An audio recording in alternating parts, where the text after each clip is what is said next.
तो सीधा आपने कपड़वंश ले जाइए कि જ્યાં સીએમ બોલી રહ્યા છે।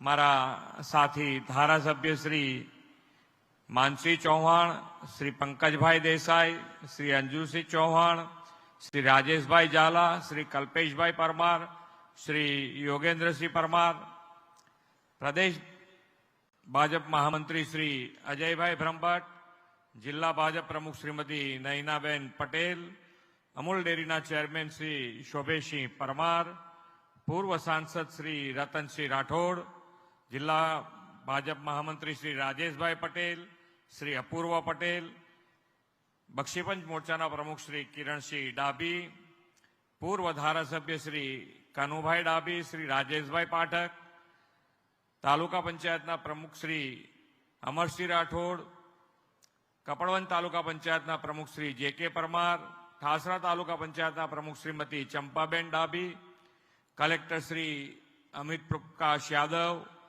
જિલ્લા વિકાસ અધિકારી શ્રી જયંત માનકડે, નડિયાદ મહાનગરપાલિકાના કમિશનર શ્રી જી.એચ. સોલંકી, ફાગવેલ ગ્રામ પંચાયતના સરપંચ શ્રીમતી શાંતાબેન રાઠોડ, આમંત્રિત સર્વે મહાનુભાવો, પ્રેસ મીડિયાના મિત્રો, સૌને મારા નમસ્કાર।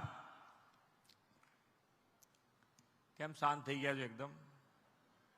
નવો તાલુકો, આટલો બધા જોશથી તમે આયા છો।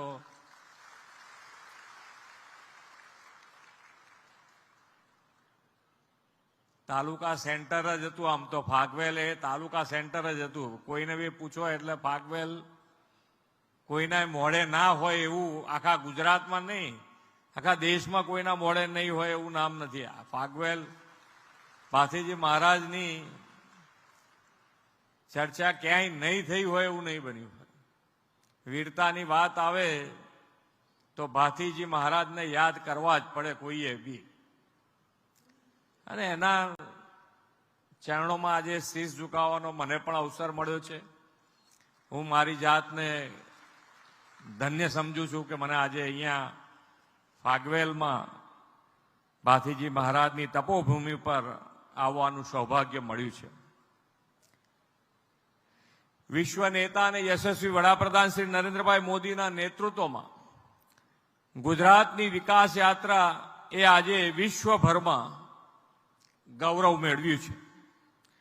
ગુજરાતના એ ગૌરવનો પાયો શ્રી મોદી સાહેબે 2002માં આ જ ફાગવેલની ધરતી ઉપરથી ભાથીજી મહારાજના આશીર્વાદ સાથે ગુજરાત ગૌરવ યાત્રા શરૂ કરીને નાખ્યો હતો 2002માં, અને ત્યારથી આ વિકાસ યાત્રા આજે પહેલા ગુજરાતમાં હતી, દેશ અને વિદેશ સુધીના આપણી વિકાસ યાત્રા માન્ય વડાપ્રધાનશ્રીએ પહોંચાડી છે। આદરણીય શ્રી મોદી સાહેબ અસ્મિતા, સંસ્કૃતિ અને સનાતન ધર્મનું ગૌરવ હંમેશા ઉજાગર કર્યું છે। તેમણે આપણી શૌર્ય અને આધ્યાત્મિકતાની હજારો વર્ષની વિરાસતનું એવું જ ગૌરવ હમણાં જ સોમનાથ સ્વાભિમાન પર્વથી કર્યું છે। સોમનાથની રક્ષા માટે સખાતે ચડેલા વેગડા ભીલ, હમીરજી ગોહિલ હોય કે ગૌ રક્ષા અને ધર્મ પરંપરા સત્ય માટે બલિદાન આપનાર ભાથીજી મહારાજ હોય, વડાપ્રધાનશ્રીએ ઇતિહાસની આવી વિરાસતોના ગૌરવ સાથે વિકાસની રાજનીતિથી વિકાસનો ઇતિહાસ રચ્યો છે। વિકાસની રાજનીતિને વેગવાન બનાવતા ફાગવેલની આ પવિત્ર ધરતી પરથી 348 કરોડ રૂપિયાના વિવિધ વિકાસ કામો ખેડા જિલ્લાને મળી રહ્યા છે। આદરણીય મોદી સાહેબે હંમેશા નાનામાં નાના માનવી અને છેવાડાના ગામના વિકાસને કેન્દ્રમાં રાખીને યોજનાઓ બનાવી છે।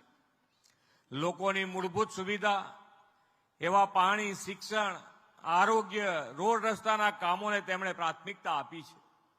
આપણે પણ સૌના સાથ, સૌના વિકાસ, સૌના વિશ્વાસ અને સૌના પ્રયાસના મંત્ર સાથે વિકાસ કામોની ઇઝ ઓફ લિવિંગ અને ઇઝ ઓફ ગવર્નન્સ બે વધાર્યું છે। લોકોને સરકારની સેવાઓ તેમના ગામે કે ઘરની નજીક મળી રહે તેવા ગુડ ગવર્નન્સ અભિગમથી વહીવટની સરળતા થઈ છે। ગુજરાતમાં આપણે એ જ વહીવટી સરળતા અને 100% લાભાર્થી કવરેજથી સેચ્યુરેશન એપ્રોચ પાર પાડવા નવા 17 તાલુકાઓની રચના કરી છે. આ નવરચિત ફાગવેલ તાલુકાને આજે તાલુકા સેવા સદન માટેની જમીન ફાળવણી પણ આપણે કરી દીધી છે. અને અહીંયા આગળ હમણાં જમીન ફાળવણી કરી છે. એ લોકો કહે છે 1 વર્ષમાં આ બિલ્ડિંગ તૈયાર થઈ જશે. 1 વર્ષમાં તમારી ઓફિસ તમને મળી જશે. અત્યારે તો કદાચ સ્કૂલ બિલ્ડિંગમાં બેસે છે, પણ જમીન આજે આપી દીધી છે એટલે વર્ષમાં તમારે તૈયાર થઈ જશે. તમારે દૂર ના જવું પડે, સમય બચે અને તાલુકા પ્લેસ બનવાથી ગ્રાન્ટોય વધારે આવે એટલે તમારે જે કામો કરાવવા હોય એ કરાવતા રહો. વડાપ્રધાનશ્રીના દિશા દર્શનમાં કેન્દ્ર સરકારનું આ વર્ષનું બજેટ કર્તવ્યોના આધાર લઈને બનાવવામાં આવ્યું છે.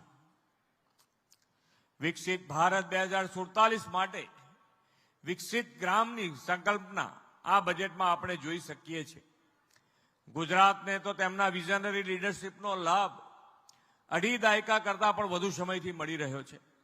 તેમના નેતૃત્વમાં જે સર્વગ્રાહી વિકાસ થયો છે તેના પરિણામે શહેરીકરણ વધ્યું છે અને લોકોનો શહેરી તરફનો ઝોક પણ વધ્યો છે. શહેરીકરણના ભારણને ઘટાડીને ગામોને શહેર જેવી સુવિધા આપવા મુખ્યમંત્રી ગ્રામોત્થાન યોજના આપણે શરૂ કરી છે. આ યોજના એટલા માટે શરૂ કરી છે કે જે તાલુકા સેન્ટરો છે પણ ત્યાં નગરપાલિકા નથી, તો આ તાલુકા સેન્ટરોનો વિકાસ કરવા માટે થઈ અને આ ગુજરાત સરકારે મુખ્યમંત્રી ગ્રામોત્થાન યોજના શરૂ કરી છે અને 114 આવા ગામો આપણે આવરી લીધા છે. અને આ જ યોજનાને આગળ વધારીશું તો જે ગામની વસ્તી 10,000 કરતા વધારે હશે એ ગામના મથકોને પણ આની અંદર હવે નવી યોજના બનશે ત્યારે એની અંદર આવરી લઈશું. આપણે શ્રી મોદી સાહેબ હંમેશા કહ્યું છે કે ગામડું મજબૂત તો દેશ મજબૂત. આપણે એમના એ વિચારોને આત્મનિર્ભર સસ્ટેનેબલ ગામથી સાકાર કરવાનો સંકલ્પ આ મુખ્યમંત્રી ગ્રામોત્થાન યોજનાથી અમલી કર્યો છે. વડાપ્રધાનશ્રીએ આઝાદીની શતાબ્દીએ વિકસિત ભારત 2047 માટે વિકસિત ગામ અને વિકસિત રાજ્યનું આહવાન કર્યું છે. આ ખેડા જિલ્લો તો આઝાદીની ચળવળમાં સરદાર સાહેબની આગેવાનીમાં અગ્રેસર રહેલો જિલ્લો છે. સરદાર સાહેબ એક અને અખંડ ભારતનો નિર્ધાર પાર પાડ્યો. હવે મોદી સાહેબના નેતૃત્વમાં ભારત આત્મનિર્ભર વિશ્વગુરુ બની રહ્યું છે. તેમના બેસ્ટ ઇન્ફ્રાસ્ટ્રક્ચર, સ્માર્ટ, સસ્ટેનેબલ અને ગ્રીન ગ્રોથ સાથેના વિકાસથી આપણે ગુજરાતને અગ્રેસર રાખવું છે. એ માટે મોદી સાહેબે વોકલ ફોર લોકલ અને લોકલ ફોર ગ્લોબલનો મંત્ર આપ્યો છે. વધુમાં વધુ સ્વદેશી વસ્તુઓ અપનાવીને આપણે એ મંત્રને ચરિતાર્થ કરવા હર ઘર સ્વદેશી, ઘર ઘર સ્વદેશીના શપથ પણ લેવાના છે. સ્વદેશીને પ્રોત્સાહન આપતા વિકસિત ખેડાથી વિકસિત ગુજરાત અને વિકસિત ગુજરાતથી વિકસિત ભારત માટે આવો આપણે સૌ સાથે મળી અને આગળ વધીએ એ જ અપેક્ષા સાથે વિરમું છું. ભારત માતા કી જય. વંદે માતરમ. જય જય ગરવી ગુજરાત.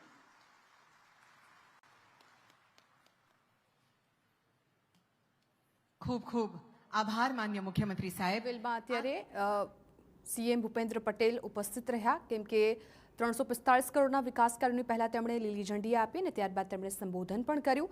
નવરચિત ફાગવેલ તાલુકાનો શુભારંભ થયો છે ત્યારે સીએમનું આ જે નિવેદન છે, સંબોધન છે, એ ખૂબ મહત્વપૂર્ણ છે, જેમાં આગામી દિવસોમાં પણ કઈ રીતે ગુજરાતને વિકસિત બનાવવા માટે રોડમેપ તૈયાર કરાશે તેની પણ ક્યાંક ઝલક જોવા મળી છે. સતત વડાપ્રધાન નરેન્દ્ર મોદીના નેતૃત્વ હેઠળ કઈ રીતે ગુજરાત આગળ વધી રહ્યું છે તેની પણ તેમણે વાત કરી છે. મહત્વપૂર્ણ છે કે ખેડાના ફાગવેલમાં અત્યારે સીએમ ઉપસ્થિત છે. એ દ્રશ્યો સીધા જ આપ જોઈ રહ્યા છો. અનેક વિકાસ કાર્યોનું ખાતમુહૂર્ત અને લોકાર્પણ કરવામાં આવ્યું છે અને કપડવંજથી ફાગવેલ સુધી એ જે વિકાસ યાત્રા છે હવે જોવા મળશે.